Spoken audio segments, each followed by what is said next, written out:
Hello, এখন কি অবস্থা তোর? আগের চেয়ে ভালো। এখন কি হাঁটতে পারিস?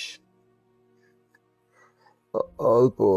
ডাক্তার বেশি মুভমেন্ট করতে মানা করছে। নিজের খেয়াল রাখলে তো তোর হার্টে যে একটা ব্লক আছে এটা আগেই বুঝতে পারতি। নিজের তো কোনো যত্ন নেস না। বুঝতে পারি নাই। ভাবছিলাম গ্যাস্ট্রিকের ব্যথা।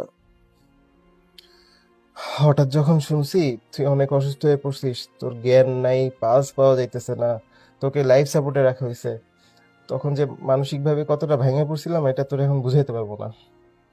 কি করব তখন এটা বুঝতেছিলাম না। নাফিস ভাইরে ফোন দিছি, আয়শা ভাবিরে ফোন দিছি।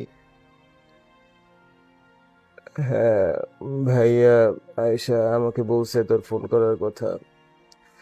আমি সবসময় বিশ্বাস করতাম যে আমাদের মধ্যে যতই রাগ অভিমান থাকুক না কেন, তবে একে অন্যের প্রতি ভালোবাসার টানটা ঠিক সেই আগের মতোই আছে। আচ্ছা শোন, তুই আমার এখানে চলে আয়। আমেরিকাতে আমার অনেক ভালো ভালো ডাক্তারের সাথে পরিচয় আছে।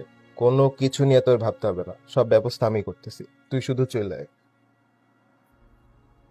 আগে আমাকে এইখান থেকে রিলিজ দিক, তারপর ডিসাইড করব থাইল্যান্ডে যাব নাকি তোর ওইখানে আসব।